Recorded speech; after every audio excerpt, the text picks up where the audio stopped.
When Guy fought Madara, he gave us the best, I understand what I have to do now, moment in Naruto because he was willing to die for this shit. Gotta thank Destructo Jiko for this because he asked, who has the best I'm gonna die and I know it moment? And for me, it's gotta be Guy Sensei because he arrived on the scene on 10. He just saved Kakashi's life from an attack from Madara, and Kakashi tells him, for once, yeah, perfect timing, Guy. We see the smoke clear and it's your boy there like, alright, what's going on over here? And I love this because they're in the middle of a war, but still, Guy made his way to find Kakashi and make sure his boy was good. And everybody's thankful for it too, and they inform him of what's going on, like, yo, Madara, this dude done leveled up. You know, he roided up right now. You gotta DPS this man ASAP, and the only thing that's gonna do damage to him is physical attacks and sage attacks. Which means you gotta rely on Guy's hands and the 4th Hokage's Senjutsu. But Kakashi's like, yo, Sensei, weren't you trash at Senjutsu? And the 4th Hokage saying, yeah, I was. Thanks for pointing that out so rudely, by the way. It takes me a while to gather the nature chakra, and also, I don't have hands to wield signs right now. The 4th Hokage won't be able to fight effectively here, and it's pretty cool to see that because we know he can do so much crazy shit, but it's nice to see him not good at something for once. Especially since he was known as a prodigy. And this is how you know Guy is a sicko, because he hears that,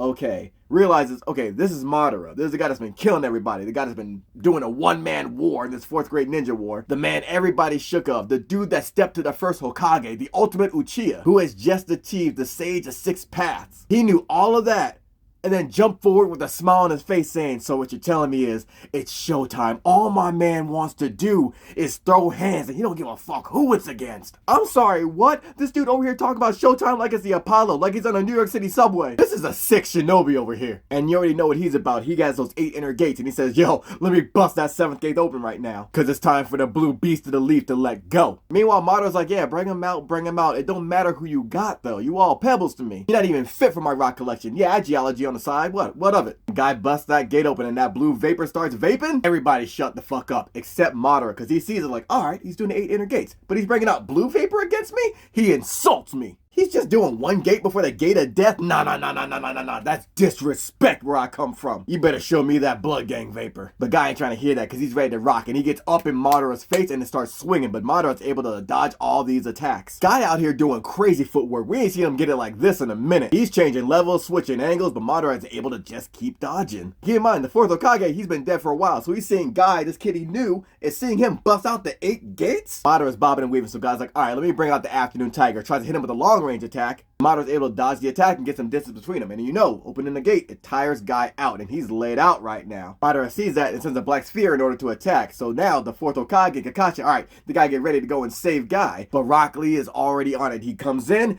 gets Guy, and gets the fuck up out of there. Rock Lee is able to get Guy to safety and they all check him to make sure he's okay. He's like, just my arm and a few ribs, man. Kakashi, he's worried. He's like, oh man.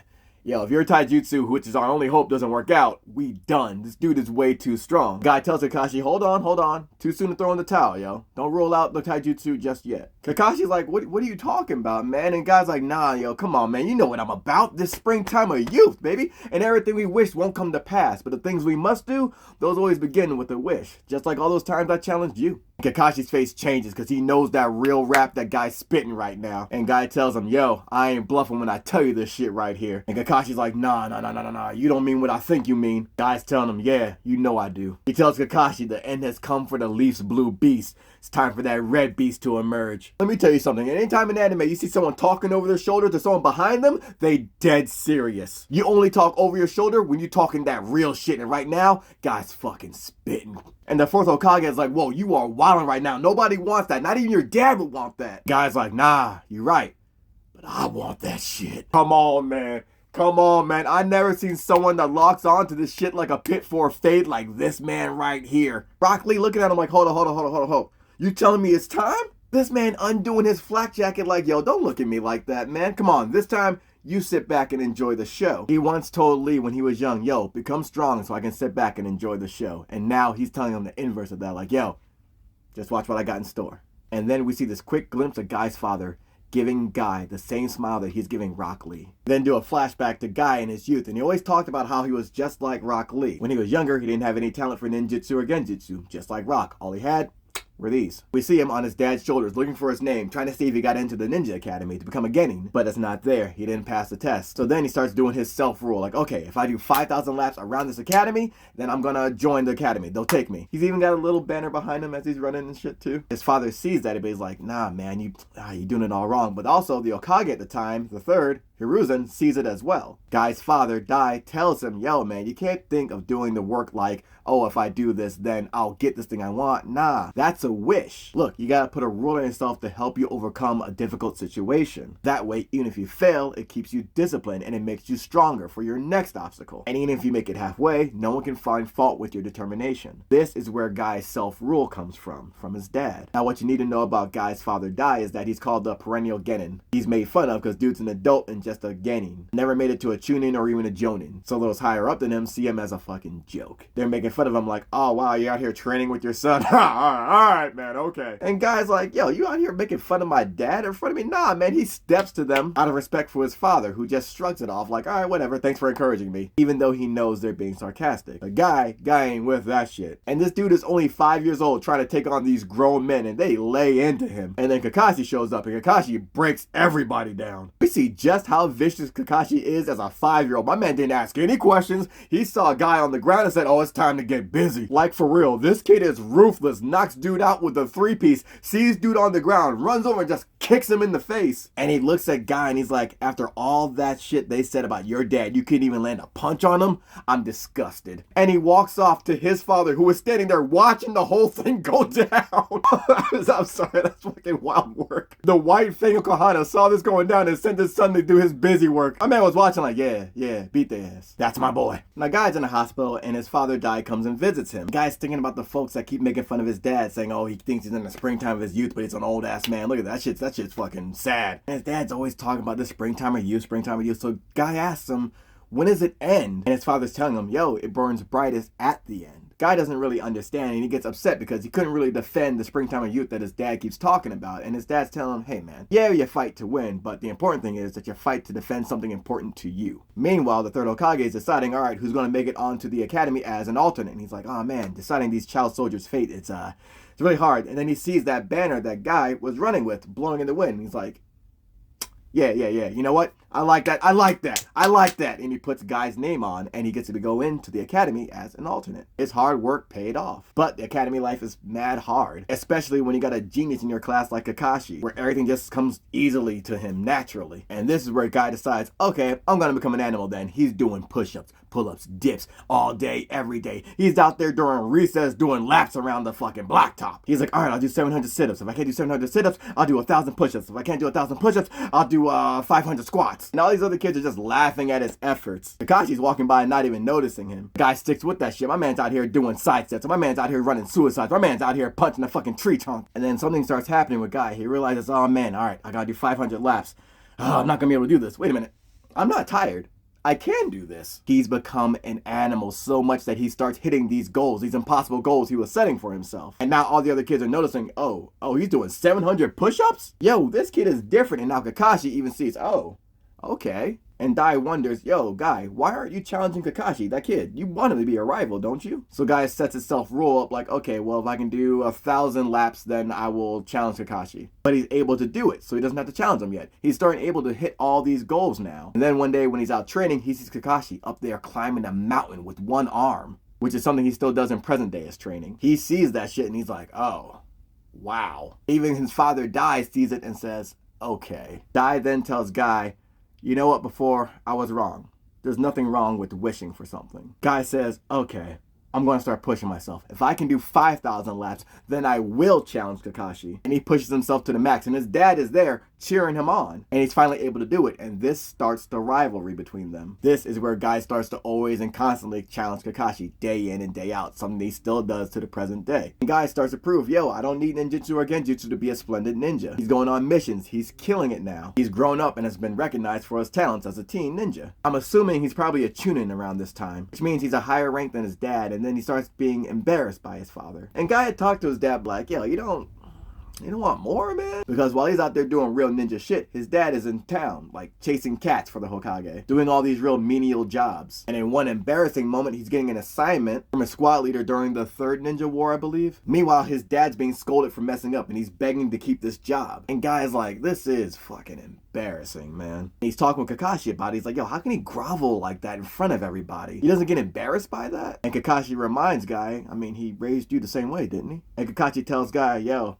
you ask me, I don't think there's a cooler shinobi than your father. Also, keep in mind, Kakashi's saying this as he lost his father not too long ago. His father was a renowned ninja, and when he chose to save his men over completing the mission, everybody scorned him for it, and then he took his own life. And Kakashi was the one that found him. So I think that's why he admires Guy's father. He does the best that he can with what he can, and he doesn't care what anybody else thinks about it. And Guy hears that and is like, oh, shit. And Guy also noticed something at night. His father would wake up during the middle of the night and sneak off into the woods. And one night, he wakes up Guy and tells him, all right, there's something I gotta show you. He then brings Guy into the woods and shows him how to open the inner gates. He tells him, I'm not really great as a fucking ninja, but this is the one thing I can give you, the one thing that will be your trump card in a fight. The only rule in using it is to use it to protect something that's important to you. Something that's precious. And then we see Dai opening the gates in front of his son for the first time. Guy's like, yo, what the hell? It took Dai 20 years in order to master this technique. Dai teaches the technique to his son. Later on, when Guy's on a mission with his team, they're ambushed by the 7 swordsmen of the Mist. The Mist Village has some of the baddest motherfuckers to roam the planet, and the 7 swordsmen of the Mist? These kids are dead no matter how you cut it. And they know it too. There's no way out for them. And then suddenly, Guy's father appears in front of them like, oh, woo, made it just in time. He's telling the kids, yo, run away. I'm going to buy you some time. And Guy's like, yo, these are the 7 swordsmen of the Mist. There is no time to buy. Ain't no watches or clocks around here, man. They're all Jonin level. Plus they're swordsmen. And Dai tells his son over the shoulder, yeah, but I got the 8th inner gate. The gate of death. Guy realizes what's about to happen. And his father tells him, I'm going by my self-rule to protect something precious to me. And he just smiles back at his son. Back in the present, Guy's remembering his father's sacrifice as he runs towards Madara and opens the 8th gate. Madara sees, oh, he's gotten serious now because the chakra is spreading through all of his body. And as Guy's running towards Madara, we see his glow that was green at first start to burn bright red. The guy just opened that 8th gate, the gate of death. We're in the end game right now, baby. Guy's whole team is shook. Kakashi's like, yo, he's really doing it. The 4th Hokage can't believe what he's seeing. And Madara, he knows about the gates, but I don't know if he's ever actually seen it in person before, but he knows, okay, the red vapor, that's blood burning off. Madara's like, okay, seeing it in person, it looks like dead autumn leaves. Guy's telling Madara, yeah, you're right. It does look like dead autumn leaves falling off the branch, but they're not falling for any reason. They become the nutrients for fresh green leaves, and we get a shot of Rock Lee right behind them, watching all this take place with that green glow on. And Guy's telling that man, these leaves, they build a bridge until the next new batch of fresh leaves grow. This is the climax of youth right here. This is when it burns the brightest. Now, before we get into the shits right here, it should be noted that when Guy's father sacrificed himself and opened the 8 gates, he faced the 7 swordsmen of the Mist.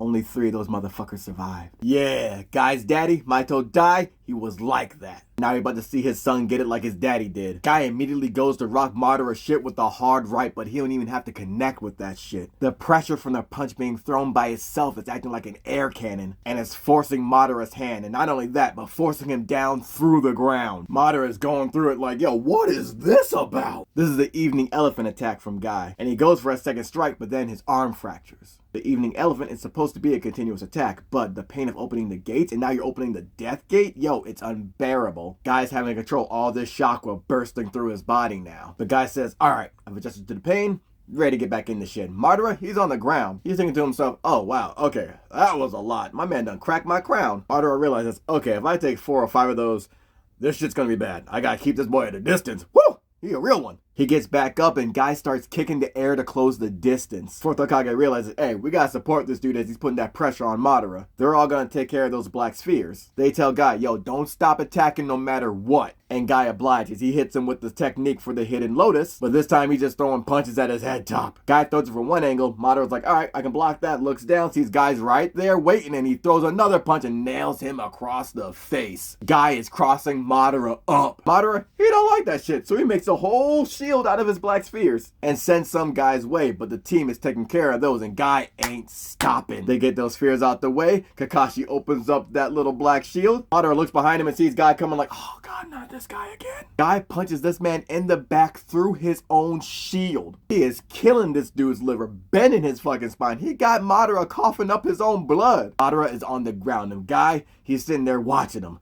breathing heavy. Madara is laid out and down.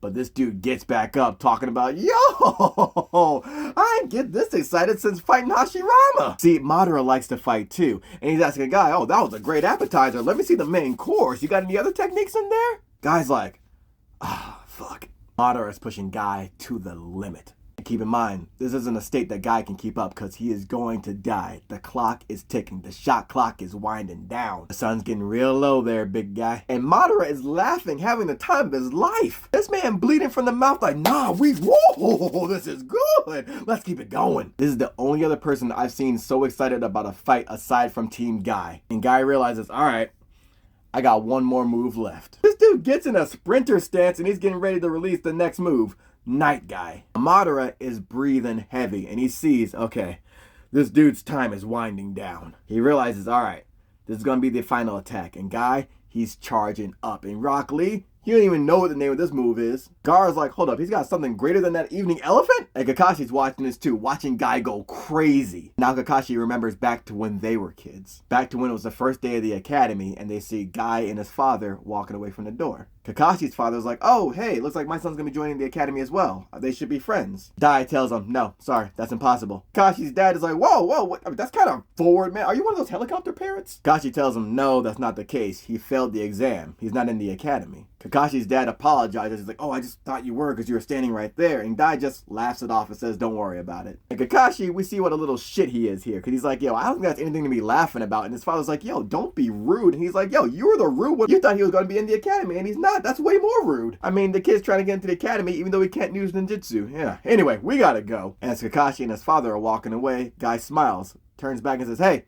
you're Hatake Kakashi, right? Kakashi's confused and Guy just gives him a thumbs up and says, hey, thanks for your support. And he does it with this big smile and his father starts smiling as well. Kakashi is confused as hell, but his father isn't. And I love this scene because as Guy and his father walk away, Kakashi's father tells him, yo, don't slack just because you got in the academy. At the rate he's training, that boy's going to become stronger than you. Kakashi's like, what?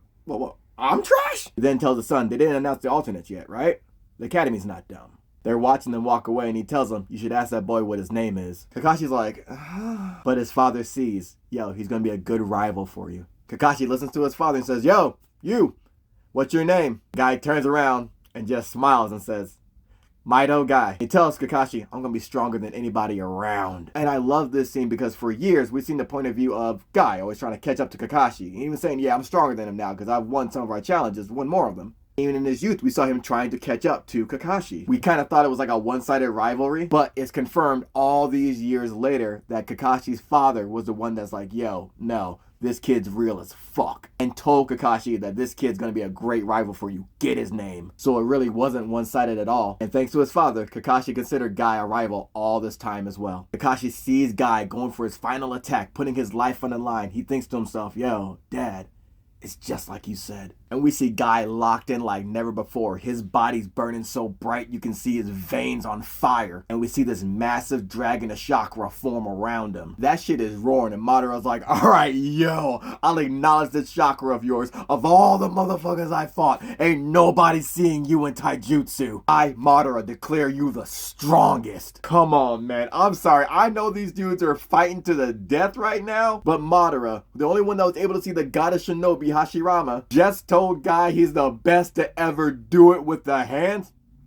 Respect. Hands so nice, even the ops gotta respect it. Goat this man. Guy hears that and takes off. And Madara's like, alright, I'm getting ready for this. And let me tell you something. He ain't ready for this. Guy's attack is so ferocious and it's so fast that it's actually bending space. Guy is ready with this shit because he leaps up in the air and literally breaks his foot off in this man's chest. Legit, he breaks Madara's rib cage. Got this man coughing up Kool-Aid. Mad ocean spray coming from Madara's mouth. But at the same time, Guy literally broke his foot off in his shit because his leg is shattered from the impact. The impact is so powerful that it knocks all his boys down and you can see the impact from miles away. When the smoke clears, we see Guy laid out, his body damn near ash, his veins on fire, and his foot is disintegrating. This is the cost of using the 8th gate, the gate of death. As we see, Madara is still alive. Half of his fucking chest is missing. Dude breathing heavy. No mom spaghetti because part of his stomach is missing. He couldn't even hold it. And he's saying, yo, you almost killed me, you bastard. I almost died. Guy's flame is about to go out. Madara wants to show him gratitude for such a good time as he goes to finish him off. But then Naruto steps in and kicks that truth seeker orb out the way like, nah, we ain't done yet. He's able to heal Guy so that he doesn't die because he was right on the brink of death. and basically gets the hot tag in to face Madara. Now personally, I think that Guy should have died right along with Neji dying as well. It would have been fitting that this 4th grade ninja war claimed a student as well as a teacher, especially because they were both from the same group. But I'm glad Guy's still around because when you look at how he is after the war, it's pretty amazing. He's someone that doesn't live with any regrets. And Guy didn't let this injury change his ability to teach the young kids in the next generation. And I can tell you more about it. Just let me know if you're here to hear it.